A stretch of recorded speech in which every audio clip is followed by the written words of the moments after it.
Biología. Bien, vámonos con la secuencia 13, que es la que estábamos trabajando el día de ayer en biología.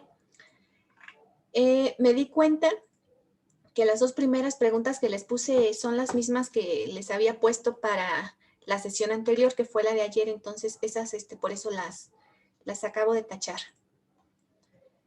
Bien. Actividad 2. Observa las imágenes y contesta. Entonces, aquí vemos a dos personas, dos niños comiendo cosas distintas. Y dice, de acuerdo a las imágenes de los chicos que se muestran, contesta. ¿Ambos se están alimentando sanamente? Pues vemos que es claro que no. ¿Su alimentación es correcta? Tampoco. Menciona las diferencias que se pueden ver en dichos alimentos.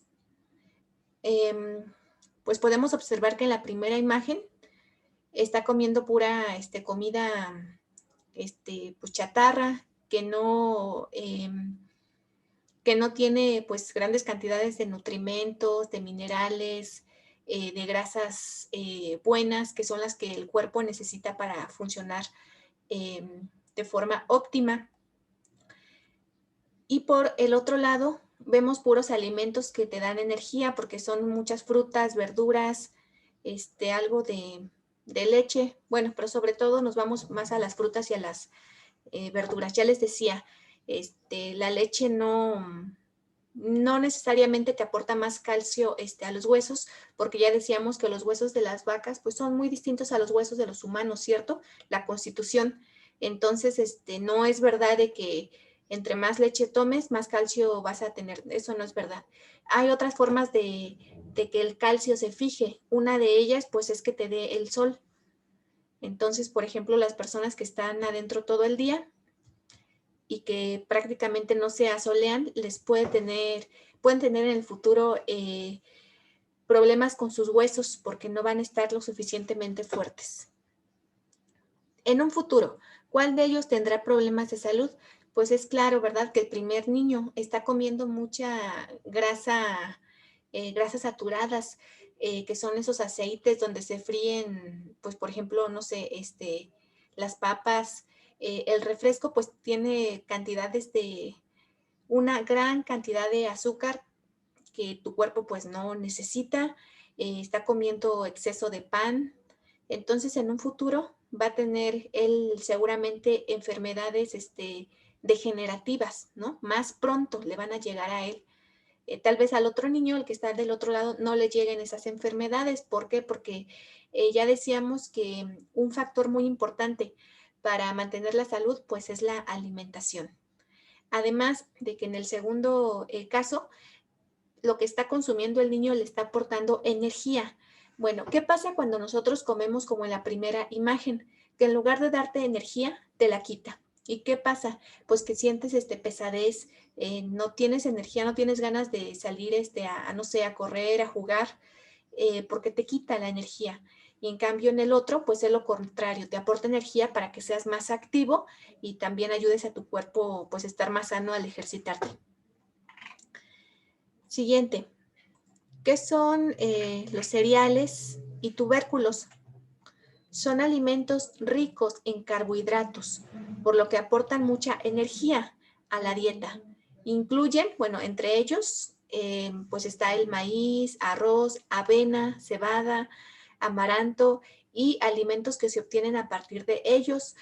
Por ejemplo, pues las tortillas, ¿verdad? A partir del maíz, el pan, las galletas y las pastas. Ojo, hay que tratar de reducir lo más posible pan, galletas y pastas, porque eso más bien nos va a hacer nada más engordar, pero no tiene, muchos de ellos ni siquiera tienen un valor nutricional.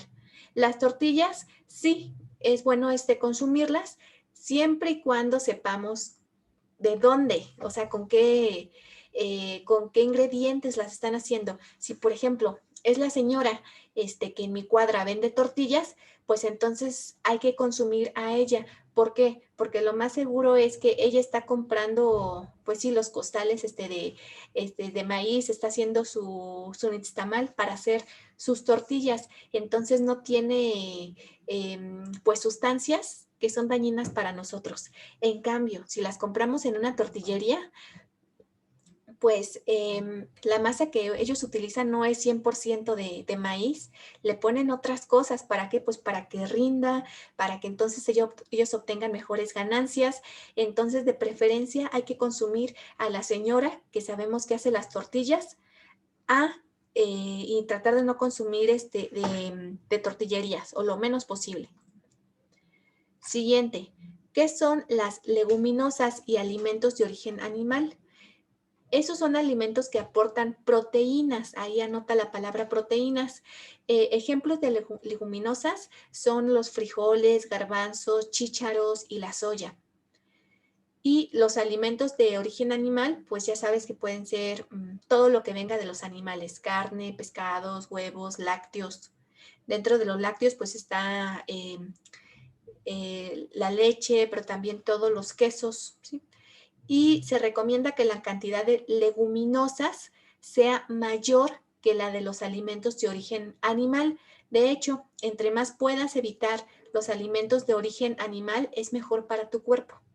¿Sí? Entonces trata de comer muchas leguminosas, muchas frutas y muchas verduras y algo de cereales, pero ojo, no cereales de los que te venden en caja, por ejemplo, de los cornflakes o que Cheerios o Choco Crispies, no, nada de eso. ¿Por qué? Porque esos cereales lo único que vas a hacer es estar consumiendo azúcares en gran cantidad. ¿Y qué pasa? Por ejemplo, es interesante aquí de que muchas veces las mamás creen de que, pues los cereales porque aportan energía, supuestamente. Entonces, ¿qué pasa? Que el niño, antes de irse a la escuela, a la primaria, a la secundaria, pues le da su platote con su cereal, con ese tipo de cereal de los que acabo de mencionar. ¿Qué es lo que está sucediendo? Que la mamá le está dando grandes cantidades de azúcar al niño. Y esto, en un futuro, es probable que le cause diabetes. Entonces, le está superacelerando, digamos, esos niveles de azúcar, pues se los está elevando muchísimo. Entonces va a ser un niño con problemas de obesidad, con problemas de diabetes, que la diabetes en un futuro va degenerando todos los demás órganos que tenemos, corazón, hígado, todos, porque es una enfermedad degenerativa. Se le llama enfermedades degenerativas aquellas que nos van a ir, digamos, acabando poco a poco o rápidamente, dependiendo de la alimentación, sobre todo que estemos teniendo. Entonces, sí puedes comer cereales, ya lo mencioné como el maíz, el arroz, la avena, cebada, amaranto. Esos sí son buenos, pero no los que te venden en caja. Y que, bueno, esos que venden en los centros comerciales, ¿no? Ya mencioné de esos de los cornflakes, que son los más famosos, pero tenemos muchos otros de ellos. Siguiente. ¿Qué son las necesidades energéticas? Bueno, nuestro cuerpo necesita energía para funcionar, entonces tenemos necesidades energéticas. ¿Y qué nos va a aportar esa energía? Pues los alimentos. ¿Qué tipo de alimentos? Ya lo vimos, sobre todo frutas, verduras, algunos cereales y leguminosas y bueno, también alimentos de origen animal, pero ya decíamos que esos hay que tratarlos de consumir lo mínimo posible y es más, si los podemos eliminar completamente de la dieta, mejor. Siguiente. ¿Qué son el sobrepeso y la obesidad? Pues son una acumulación anormal o excesiva de grasa que puede ser perjudicial para la salud.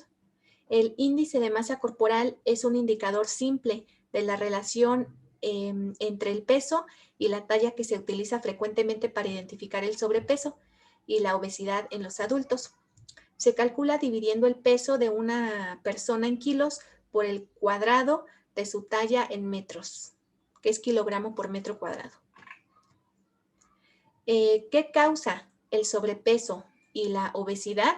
Lo causa sobre todo, pues, la comida que no es nutritiva, la comida chatarra, porque pues nos ofrece grandes cantidades, ya decíamos, de azúcares, de grasas que son dañinas para nuestro cuerpo. Ya decíamos que grasas sí necesitamos, pero hay grasas buenas y grasas malas. Entonces, por ejemplo, todo lo que consumía aquí el niño de la primera imagen, pues son grasas malas. En cambio, en el de la segunda imagen, podemos ver una grasa buena, que es la leche. Estoy conectada. Siguiente. ¿Qué enfermedades se pueden tener por una nutrición incorrecta? Ya decíamos que hay muchísimas enfermedades degenerativas. Entonces, el exceso de la grasa que consumamos, la sal también es bien dañina. Hay que consumirla, pero en cantidades muy pequeñas, porque la necesita el cuerpo. Pero normalmente acostumbramos consumir mucha más sal de lo que el cuerpo requiere. Y la sal, muchachos, y el azúcar son como un veneno para el cuerpo. Obviamente la comida chatarra, todo eso se va a asociar a enfermedades y según la Organización Mundial de la Salud, por sus siglas OMS, la nutrición es la ingesta acorde a las necesidades dietéticas del organismo. Una mala alimentación puede disminuir la respuesta del sistema inmunológico, que quiere decir que hasta te vas a enfermar más. Si comes mal, vas a tener más oportunidades de que te enfermes. ¿Por qué? Porque tus defensas están bajas.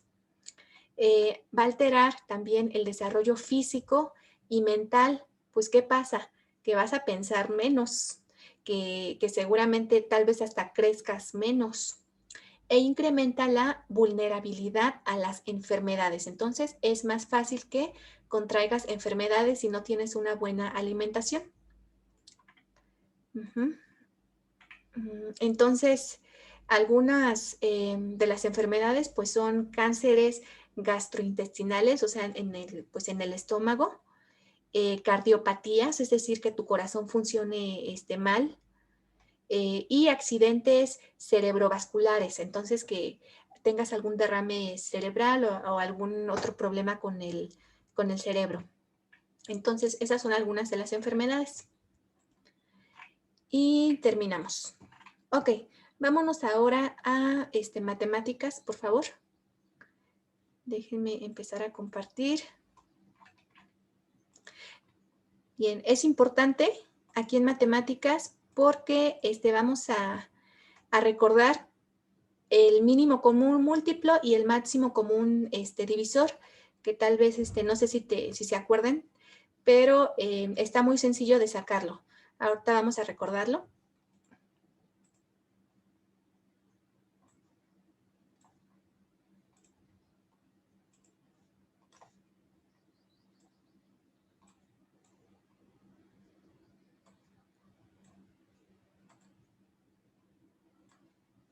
Bien, vámonos por favor con su complemento de matemáticas.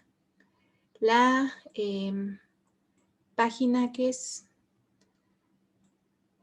permítanme, es que estoy aquí acomodando para ver si me escriben en el chat.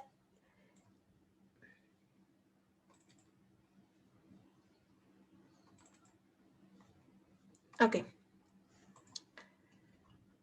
Entonces vamos a ver poquitos problemas acerca del mínimo común múltiplo y máximo común divisor.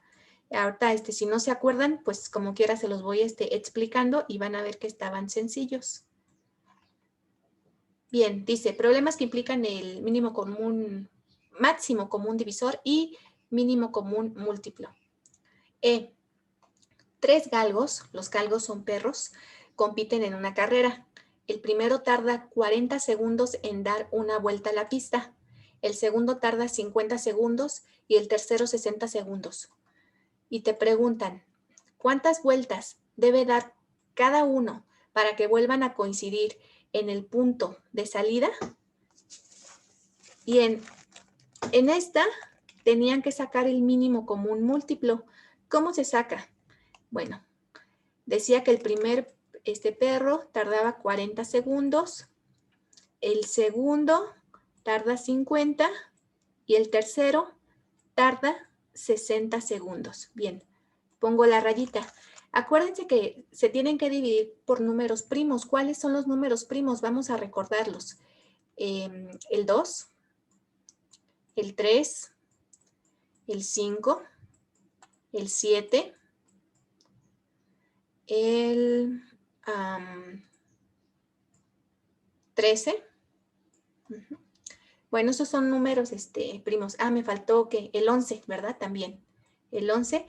¿Por qué se llaman primos, muchachos? Ah, pues porque el 2 no lo puedes dividir con otro número más que el 2 mismo.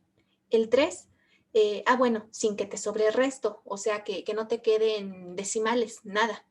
Entonces, el 3, ¿con qué lo puedes dividir? Pues solamente con el 3, no lo puedes dividir con el 2 o con el 5. El 5, solamente con el 5. El 7, igual con el 7, no lo puedes dividir entre 3 porque te va a quedar resto, te va a quedar al final de tu división decimales, entonces no te sirve. En el 5, no. El 2 tampoco, entonces solamente se va a poder dividir entre el 7, de tal forma que no te quede resto. O sea, 7 entre 7 a 1. 11. 11 entre 11 a 1. 13 entre 13 a 1. Bien, entonces esos números los vamos a utilizar para sacar el mínimo común múltiplo. Entonces, comenzamos en orden, sería con el 2. Yo aquí lo hice. Ok, 40 entre 2 a 20. 50 entre 2 a 25. 60 entre 2 a 30. Siguiente, ¿se puede seguir dividiendo algunos de estos números por 2? Sí, entonces pongo el 2. Y otra vez, 20 entre 2 a 10. 25 entre 2, como el 25 no se puede dividir entre 2, pues entonces lo bajo. Queda igual hasta ahorita. 30 entre 2 a 15. Bien, siguiente.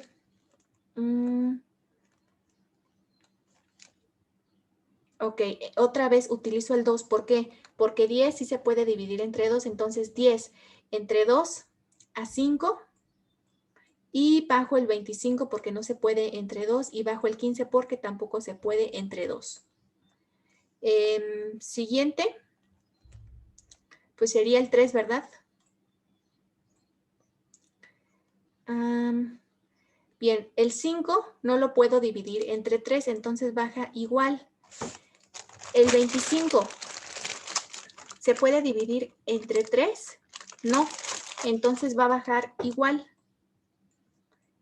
Pero el 15 sí se puede dividir entre 3. Sería 5, ¿verdad? 3 por 5, 15. Siguiente, ya no se pueden dividir ninguno entre 3, entonces sigo con el siguiente número primo, que es 5. 5 entre 5 a 1. 5 entre 25 a 5. 5 entre 5 a 1. Bien, continúo dividiendo porque me deben de quedar puros unos. Entonces, pues otra vez se repite el 5. Bien, el 1 se baja y 5 entre 5 a 1 y el otro 1 se baja. Ya terminé. Díganme cuál es el mínimo común múltiplo. Para el mínimo común múltiplo solamente tengo que multiplicar 2 por 2 por 2 por 3 por 5 por 5. ¿Cuánto me da?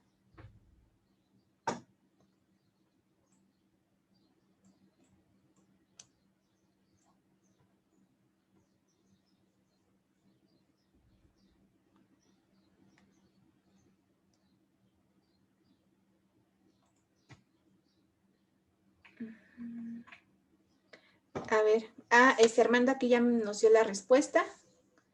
El primero, 10, segundo, 8 y tercero, 6. No, hijo, ahorita te lo explico. Ok, el mínimo común múltiplo, ¿de cuánto les dio? A ver, multipliquen, por favor. 2 por 2 por 2 por 3 por 5 por 5.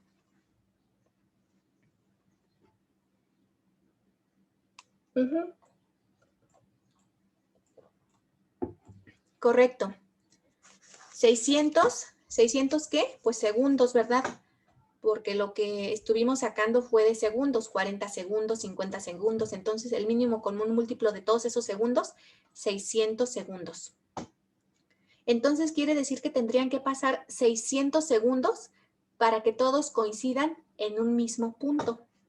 Ahora, nos pregunta de cada uno cuántas vueltas debe de dar. Ah, muy fácil. Ya que tengo el mínimo común múltiplo, ese lo voy a dividir entre cada uno de las cantidades que yo aquí tenía de cada uno de los perros. Entonces, el primero sería 600 entre 40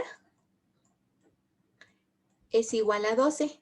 Quiere decir que el primer perro tiene que dar 12 vueltas. Vámonos con el segundo. 600 entre 50 es igual a... Ah, me equivoqué, ¿verdad? En el primero, 600 entre 40 es igual a 15. Perdón. El segundo sí es a 12. Y el tercero, 600 entre 60 es igual a 10. Entonces, el tercer perro tendría que dar 10 vueltas para encontrarse en un mismo punto con los otros dos perros. ¿Ok? Vámonos con el F. Voy a borrar esto que... bueno, ahí lo dejo por mientras. Pedro tiene tambos con aceite de 72 litros y de 104 litros para vender... A ver, voy a anotar eso. 72 y 104. Para vender el aceite en garrafas con la misma capacidad. Si desea la mayor capacidad posible, ¿cuántos litros contiene cada garrafa y cuántas garrafas son en total? Bien, para este problema necesito conocer el máximo común divisor. Entonces, en el primero trabajamos en el mínimo común múltiplo. En el segundo vamos a trabajar el máximo común divisor. ¿Cómo se hace?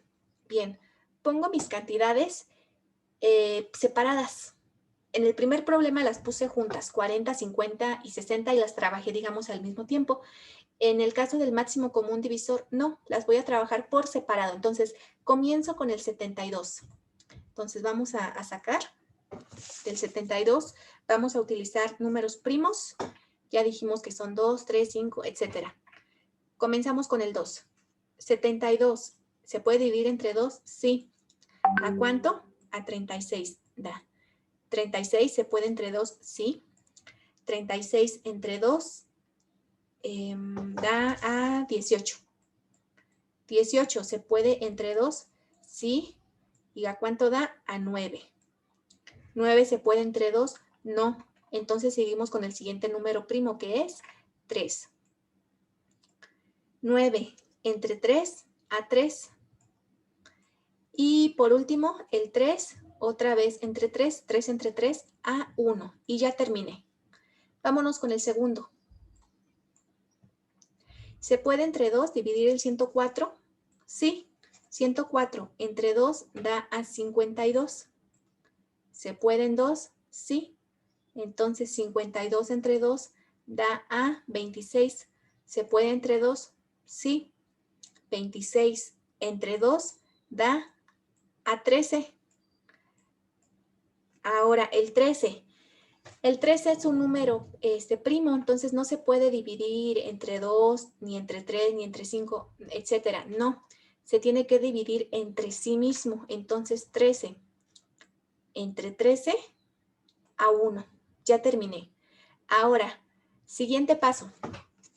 Me voy a fijar qué pares coinciden, o sea, de un lado y del otro. Vamos a empezar con el 2.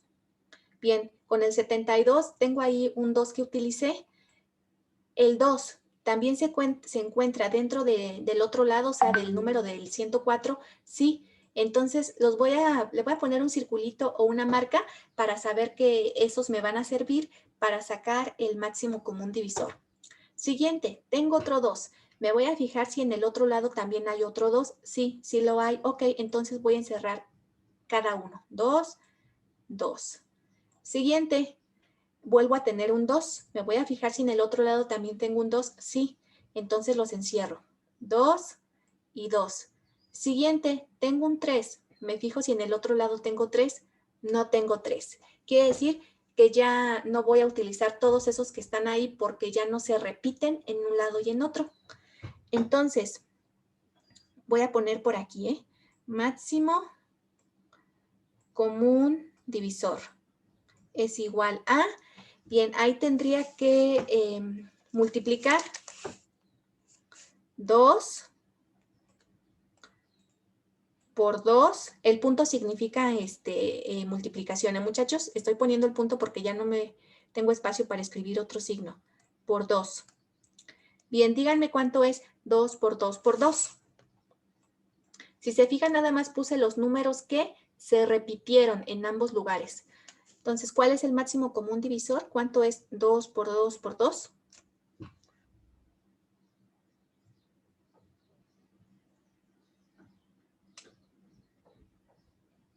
Correcto.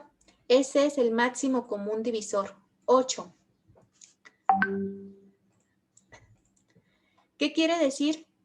Que cada garrafa debe de contener 8 litros. Y en total, ¿cuántas garrafas son? Bien, vamos a hacer lo siguiente. Pueden ustedes, el 72 lo dividen entre 8 y después el 104 entre 8. Y esas cantidades que les den la suman, ese sería el número de garrafas. Esa es una.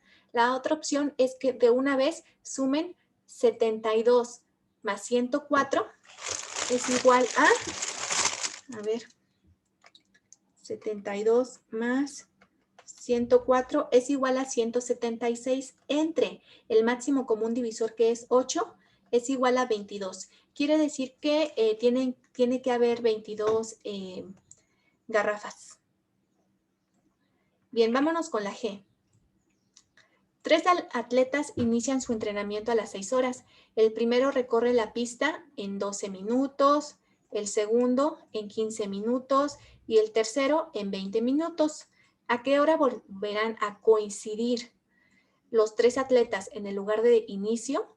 ¿Cuántas vueltas ha dado a la pista el primer atleta, el segundo y el tercero? Entonces, ¿qué se necesita? ¿Mínimo común múltiplo o máximo común divisor? Si se fijan, es un problema muy parecido al primero que hicimos. Quiere decir que tenemos que sacar el mínimo común múltiplo. Vamos a hacerlo. Bien, recuerden que para el mínimo común múltiplo se trabaja al mismo tiempo con las 3 cantidades que tenemos. Comenzamos con el 2. Aquí era 20, ¿verdad? Déjenme ponerle así porque si no parece que un 10. Bien, empiezo con el 2. 12 entre 2 a 6. 15, el 15 no se puede, entonces se baja igual. 20 entre 2 a 10. Siguiente, sigo trabajando el 2. 6 entre 2 a 3. 15 baja igual. 10 entre 2 a 5.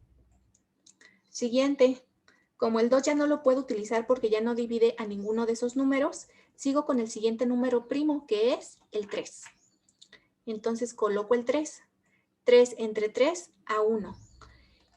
15 entre 3 a 5. El 5 no lo puedo dividir entre 3, entonces baja igual. Siguiente, como el 3 ya no me sirve, paso al siguiente número primo, que es el 5. Bien, el primer número pues se baja igual porque ya está en 1. 5 entre 5 a 1, 5 entre 5 a 1. Bien, ahora sí, multiplico. Entonces voy a poner mínimo común múltiplo. Es igual a ver, díganme cuánto es 2 por 2 por 3 por 5.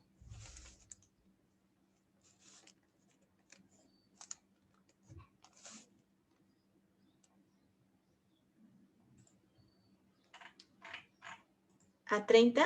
A ver, chéquenlo otra vez. Chéquenlo.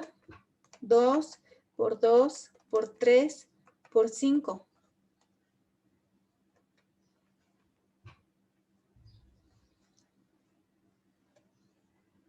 60, correcto.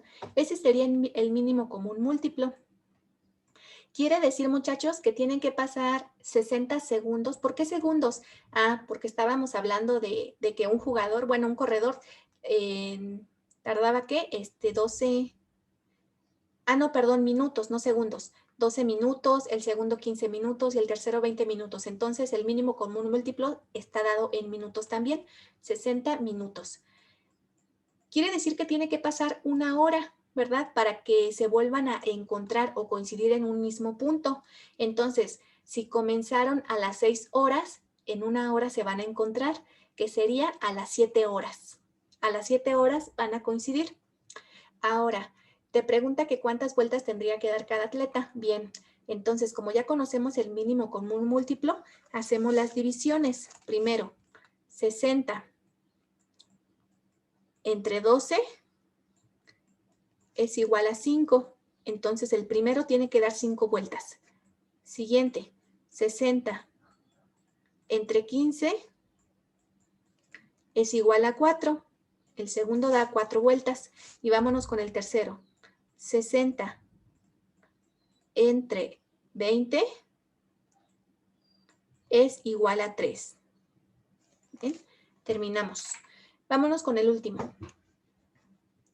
Se van a fraccionar 3 terrenos de 540 metros cuadrados. Los voy a anotar.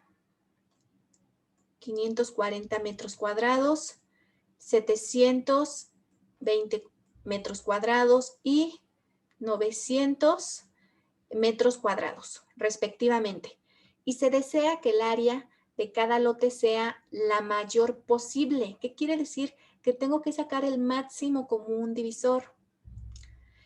¿Cuántos metros cuadrados debe medir cada lote? ¿Y cuántos lotes son en total? Bien. Acuérdense que para encontrar el máximo común divisor se hace por separado. Entonces, empezamos con el 540. Bien, comenzamos con el primer número primo, que sería el 2. 540 entre 2, 270. Entre 2, 135. Bien, ya no se puede utilizar el 2. Entonces, el siguiente número primo es el 3. ¿Se puede dividir entre 135? Sí. Entonces, 135 entre 3 a 45. Entre 3 a 15. Entre 3 a 5. Ya no se puede entre 3. Sigo con el siguiente número primo, que sería 5. 5 entre 5 a 1. Bien, vámonos con el segundo, que sería el 720. ¿Se puede entre 2? Sí. Entonces, 720 entre 2 a 360. Entre 2 a 180. Entre 2 a 90. Entre 2 a 45. Ya no se puede seguir utilizando el 2. Sigo con el siguiente número primo, que es el 3. 45 entre 3 a 15. 15 entre 3 a 5. Como el 5 ya no se puede con el 3, paso con el siguiente número primo, que es el 5. 5 entre 5 a 1. Bien, vámonos con el tercero. 900. Entre 2 a 450. Entre 2 a 225. Ya no se puede seguir usando el 2, entonces me voy con mi siguiente número primo. ¿Se puede dividir entre 3? Sí. Entonces, 225 entre 3 a 75. Entre 3 a 25. Y 25 se puede entre 3, no. Entonces, porque me va a sobrar, entonces necesito que no me sobre nada. Me paso al siguiente número primo, que es, pues, el 5, ¿verdad? 25 entre 5 a 5. 5 entre 5 a 1. Terminé. Ahora vamos a ver qué números coinciden en las 3. En el segundo ejercicio Nada más trabajamos con dos números, que fue el 72 y el 104. En el tercero, vamos a hacer en el último ejercicio, que ahorita el que estamos haciendo, vamos a hacer el mismo procedimiento, pero en lugar de tomar en cuenta 2, tenemos 3 cantidades. Empezamos con el 2. Vemos si el 2 que tengo en 540 también está en el siguiente, de 720 y en el de 900. Como sí está, entonces vamos a encerrar esos 3. ¿Ok? Yo los encierro para irlos descartando. Ustedes pueden ponerle una rayita, una flechita, como ustedes quieran. Siguiente, otra vez tengo 2. Tengo 2 en las otras 2 cantidades, sí. Entonces, encierro las 3. 2, 2 y 2. Siguiente, tengo un 3. Ya no tengo 2, tengo un 3. Me voy a fijar si en las demás cantidades también hay 3. Y veo que sí. Entonces voy a encerrar 3 cantidades de 3. 1, 2 y 3.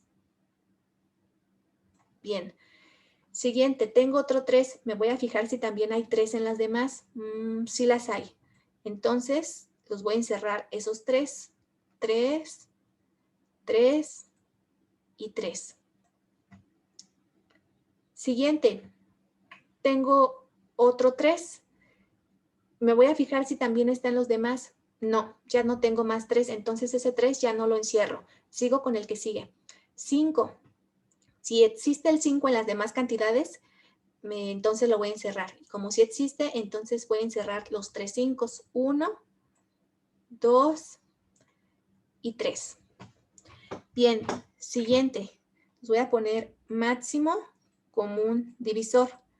Para el máximo común divisor, tengo que multiplicar esos números que se repiten en las 3 cantidades. Entonces sería 2 por 2 por 3 por 3 por 5. Denme el máximo común divisor, por favor.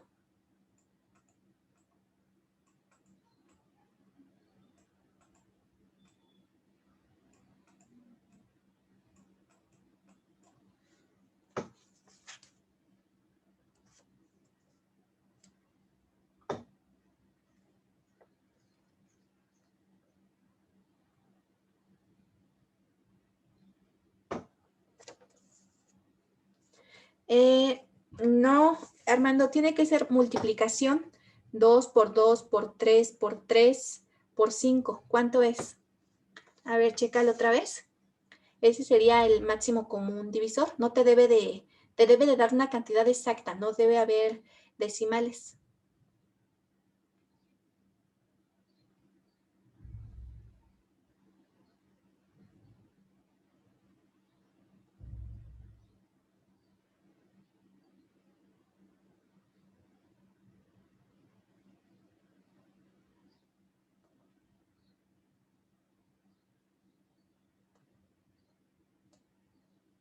¿180? Correcto. Ese sería el máximo común divisor. ¿Y a qué se refiere 180? Pues sería a metros cuadrados, ¿verdad? Entonces quiere decir que cada lote tendría que medir 180 metros cuadrados. Y en total, ¿cuántos lotes habría? Puedo de una vez sumar 540 más 720 más 900 y después eso dividirlo entre 180. ¿Y a cuánto les da? A ver, 720 entre 180.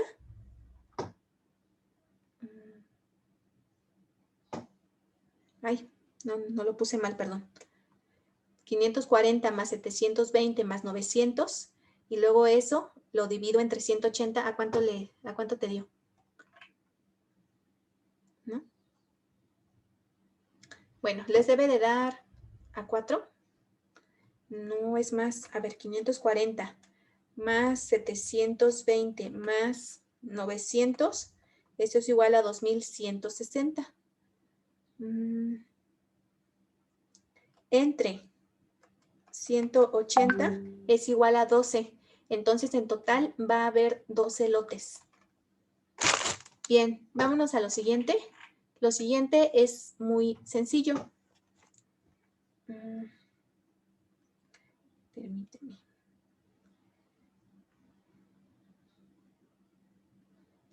Se trata solamente de, pues, de trazos. Entonces, vamos empezando. Para esto necesitaban su transportador, no, más bien el compás. Dice, figuras y cuerpos, resolución de problemas que impliquen el uso de las propiedades de la mediatriz de un segmento y bisectriz de un ángulo. Bien, realiza en cada segmento el trazo del eje de simetría, propiedad de la mediatriz. Bien, ¿qué sucede? Tenemos un segmento, en este lado está el E y el F, ese es mi segmento, y me están pidiendo que trace un eje de simetría. ¿Cómo lo voy a trazar? Muy fácil. Pongo mi compás, lo apoyo primero en el punto E y lo voy a abrir de tal forma que sea un poco más de la mitad. La voy a calcular yo. Entonces, ojo, si lo abro demasiado, va a llegar hasta por acá la marquita que haga y entonces ya no me sirve. ¿Qué quiere decir? Que entonces yo más o menos veo con su ojo más o menos dónde está la mitad y quiere decir que entonces lo tengo que abrir un poco más de la mitad.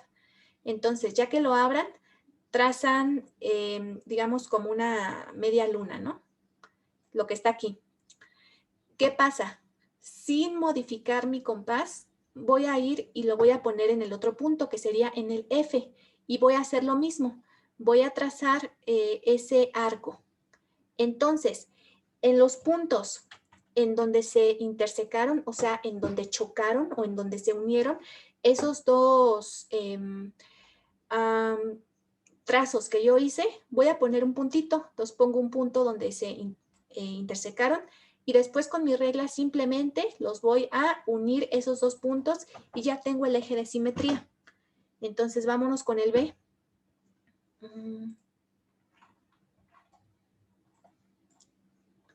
Ok.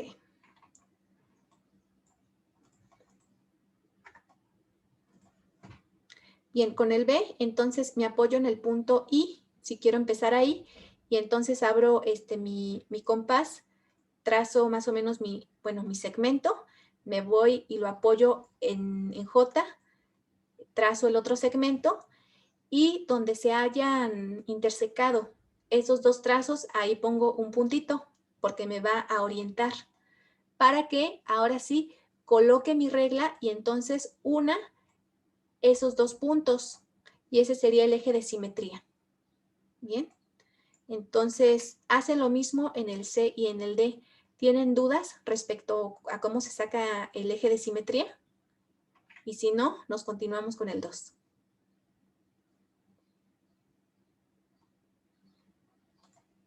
Creo que no. Bien, vámonos con el 2. Realiza en cada ángulo el trazo de eje de simetría. Ok, ojo, ya no tengo rectas, ahora tengo ángulos. Entonces, ¿qué pasa? Aquí tengo dos segmentos, el S y el T, y el S y el R, que juntos están formando un ángulo. Y me están pidiendo que saque el trazo del eje de simetría. ¿Qué es lo que voy a hacer? Primero, voy a poner mi compás en el punto S y lo voy a abrir un poco.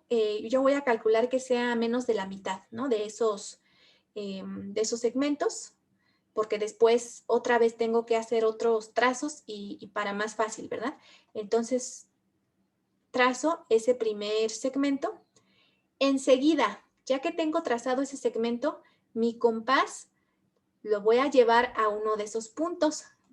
Voy a ponerle ese punto que se llama el O para que ustedes lo identifiquen.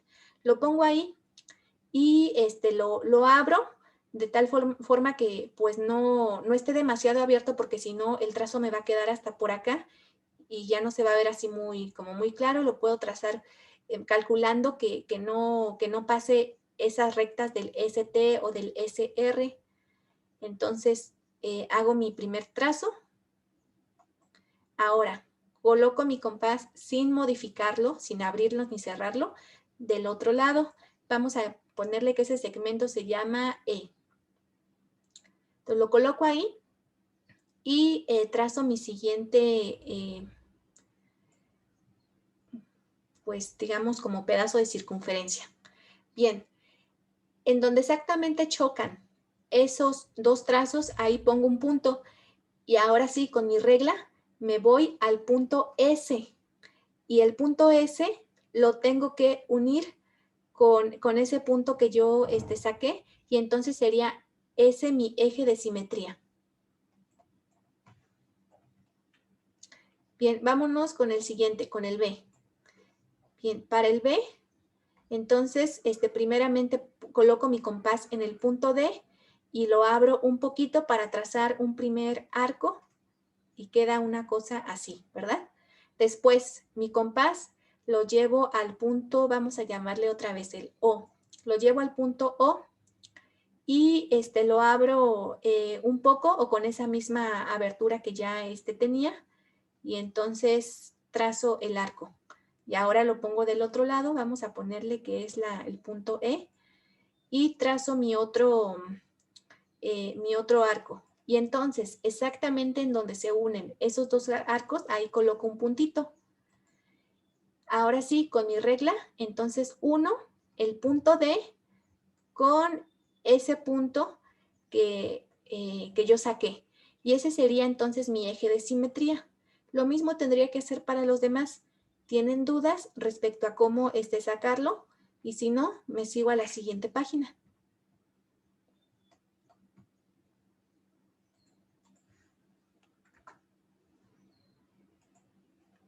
Creo que no, ¿verdad? Bien, vámonos a la siguiente. Resolución de problemas geométricos. En cada triángulo traza un círculo inscrito. In viene de adentro. Entonces, quiere decir que, acuérdense que se puede trazar un círculo adentro o uno afuera, pero se llama de distinta manera. Ahorita lo vamos a ver más adelante. Entonces, el que va adentro de un triángulo, cualquier tipo de triángulo, se le llama círculo inscrito. Dice, apoyándote en el centro, que es la propiedad de la bisectriz. Ok, vamos a empezar. Vamos a ver aquí el ejemplo. Tengo un triángulo que lo forman A, B, C. ¿Sí? Entonces, ¿qué es lo que voy a hacer? Ah, bueno. Aquí, por ejemplo, vamos a concentrarnos en el AC y en el AB. ¿Y qué es lo que voy a hacer? El mismo procedimiento que hice en la página anterior en donde saqué un eje de simetría, lo voy a hacer con la recta AC-AB.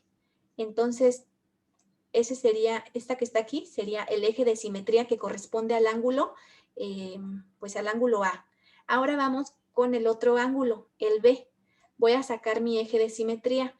Ya vimos anteriormente cómo. ¿Sí? Entonces, pues se coloca el eje o la recta. Y después nos vamos al punto C, o más bien al ángulo C, y ya saben el mismo procedimiento, trazamos el eje de simetría. Y en donde intersecan, en donde, digamos, se unen las tres líneas o las tres rectas que yo acabo de trazar, en ese punto voy a poner yo mi compás y entonces lo voy a abrir de tal forma que pueda yo hacer una circunferencia que quede exactamente dentro de ese triángulo y que toque cada una de las rectas, de las tres rectas de ese triángulo. ¿Cuáles son las rectas? El AB, el BC y el CA. ¿Ok? Vámonos con el segundo. Entonces, tengo un ángulo, el D. De este ángulo, tengo que hacer el procedimiento que les comenté en la página anterior para sacar su eje de simetría. Yo aquí nada más lo estoy haciendo así al cálculo, pero ustedes sí ya utilicen su compás. Bien, después me voy con el ángulo F y de igual forma voy a sacar su eje de simetría. Si se nos desconecta, nos volvemos a conectar. Ya no nos falta tanto de matemáticas. Y por último, vámonos con el ángulo E. Saco mi eje de simetría y entonces en el punto en donde chocan las tres rectas, ahí voy a poner mi compás y lo voy a abrir y voy a formar un círculo de tal forma que toque cada uno de los, digo, aquí me quedó horrible, pero tengo que tocar cada uno de las rectas que forman ese triángulo. Bien, ahora vámonos con la siguiente. En cada triángulo traza un círculo circunscrito apoyándote en la circunferencia.